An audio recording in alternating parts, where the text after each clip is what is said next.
Good morning. Welcome to Truth Be Told. This is Don B, and we have a couple interesting news reports we'd like to share with you. Before we move on to it, please remember to subscribe. 90% of the people who watch my videos are not subscribers. It's completely free. It doesn't matter what platform I have it on, whether it's YouTube or BitChute or Rumble. It's all free. At any rate, I don't do this for the money. I haven't made a dime off of it. It's all about getting that information out, getting you to share it so we can get the word out. Without ado, let's move to it. And it says, many of Americans oppose the $450,000 payout to migrants once southern border closed, poll shows. The Biden regime is considering paying illegal immigrants who were separated from their families.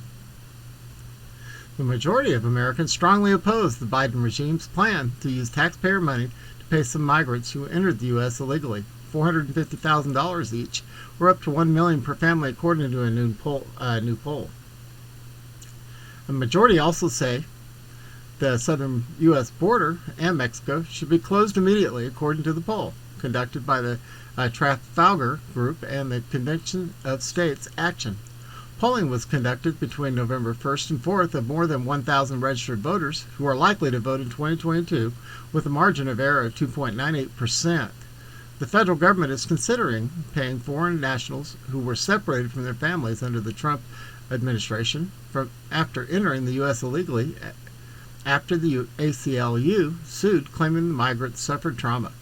The majority of Americans polled, 67%, oppose the plan, and 55% say the southern border should be closed immediately until the border crisis is resolved. I agree. For more than 6 months, our polling has consistently found that, overwhelmingly, the majority of Americans in all parties are opposed to the insane policies coming out of Washington, D.C.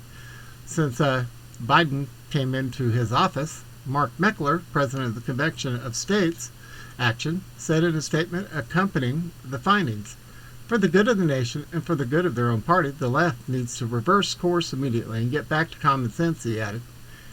"Halting ridiculous payments to criminals who violated our laws and came here illegally would be a good start, and stopping more of those people from illegally crossing would be another one."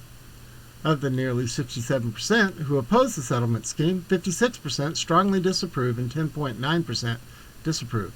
The majority of independents and Republicans disapprove by 67.5% and 88.1% respectively. Among Democrats, 45.8% disapprove.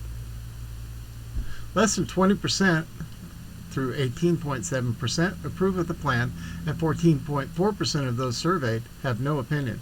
Only 9.3% of independent voters approve, followed by 6.5% of Republicans and 36.4% of Democrats. The majority polled also supported closing the border at 52.3% of independents, 83.4% of Republicans, and 29.5% of Democrats. Roughly 19% say they are unsure. Nearly one-third overall, 31.6%, said the border should remain open, with 13.7% saying they are unsure. The majority of Democrats, 51.5%, supported keeping the borders open, followed by the 31.2% of independents and 10.6% of Republicans. Well, it's my opinion that they should get paid nothing. Nothing. They want to give somebody $450K. Why don't you give it to the American people? All right, moving on. It says California City declared itself as a constitutional republic to combat the COVID, and I can't say that word on YouTube. Oroville, California, the Orville City Council members voted 6-1 to declare itself a constitutional republic in order to combat the barrage of COVID restrictions. They believe this measure will resist state and federal orders they deem government overreach. Council members believe their stance will affirm the city's values in the face of Governor Gavin Newsom. Vice Mayor Scott Thompson said the government is going on a rampage because of the increasingly intrusive mandates. Furthermore, his actions are just basically drawing the line against the mandates that are stripping residents' inalienable rights. Someone familiar with the law said the decision is more of a gesture that does not change the authority of the city council. These governors' orders against everyday American citizens is made possible by the left's constant attack on the American founding. Inalienable rights don't exist to the elites running our country. Instead, only their power and agendas are points for consideration. Yep. All right, moving on. On the pundit, it says the Biden administration gives $5 million to United Nations Group to fund portable devices to take care of babies in this word around the world. Can't say it. Sorry, guys.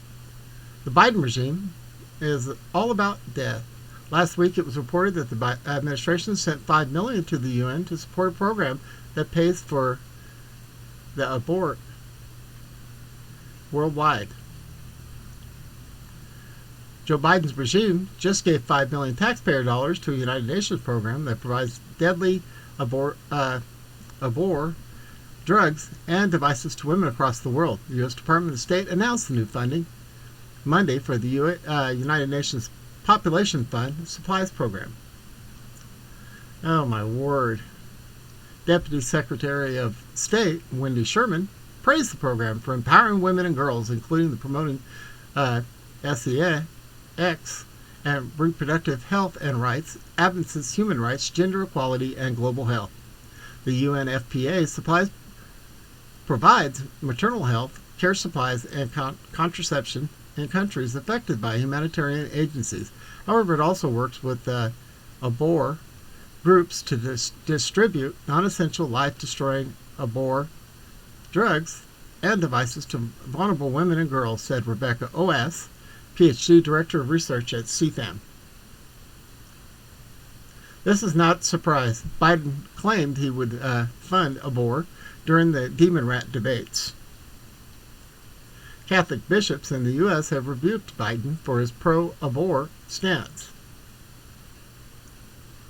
And can't read that neither. At any rate, guys, I got to throw the softballs out here on YouTube. I apologize. If you want to see any of the really good stuff, go ahead and move over to my channel on Rumble and BitChute. There I can put the stuff that I can't say here. At any rate, hope everybody has a wonderful day. This is Don V, broadcasting out of Arizona under partly cloudy skies. Looks like we're about going to be around 69 today. Hope everybody has a wonderful day. We are out of here.